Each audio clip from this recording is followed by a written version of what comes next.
Good afternoon, traders. It's Bill Baruch with Blue Line Futures and it's your daily midday market minute.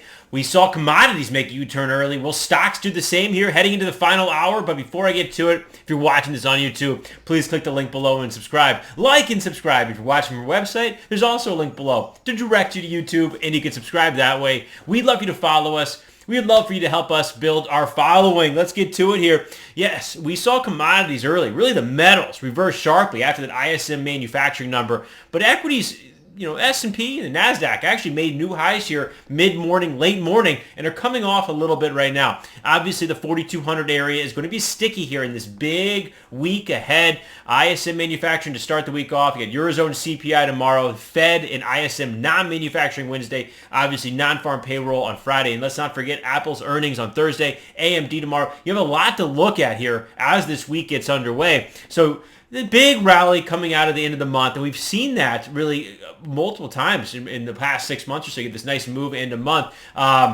But we're coming off. Same thing here that happened at the end of the quarter. It started April.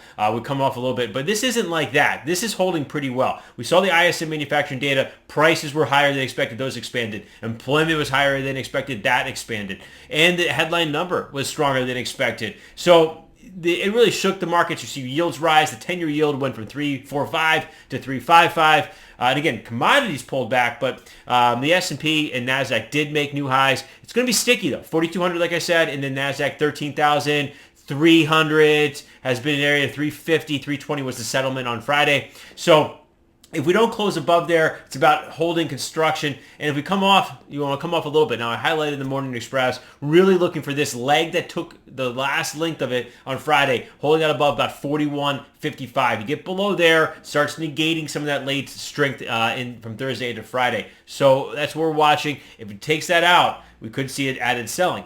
Crude oil, let's not ignore the commodities now. Crude oil is down $1. It's off the lows a little bit. I think looking at the China manufacturing data over the weekend, that really threw some cold water over what the potential growth, the demand for crude, the imports that we've been seeing from China, some of that all potentially tapering off a bit. So that's going to be in question, and that's weighed on crude oil after a Good Friday. It's made a U-turn lower, but a lot of resistance overhead as well. So let's not forget that this did trade below and take out that April 1st gap, or the March 31st closing gap, which came before OPEC Plus announced those production cuts. So surrendering that really breaks the bullishness. We haven't fallen apart, though, so it's been somewhat constructive against that, but surrendering it really mutes what was a big potential rebound off of holding that gap. And then lastly, looking at gold and silver, this is an ugly U-turn here today. We saw gold turn up to 2015. It's now trading 1990. Silver,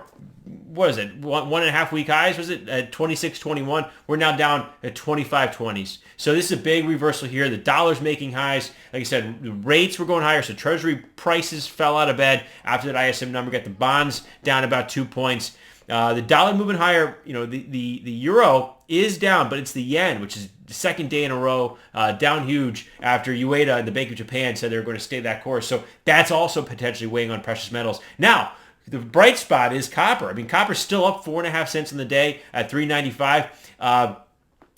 Given that Chinese manufacturing numbers, you would imagine that copper was going to be trading lower. Now, a lot of the world is on holiday with Labor Day holiday, so you may not be getting the full effects of that China manufacturing number. So I would stay nimble. We like copper long term, but we are concerned about some of the data that took place. But again, this ISM manufacturing numbers, even though it's hot and encourages more hawkish Fed, this is activity. I mean, and activity demands copper. So remember that. And our team is here. Just reach out to us. It's going to be a big week ahead. 312-278-0500.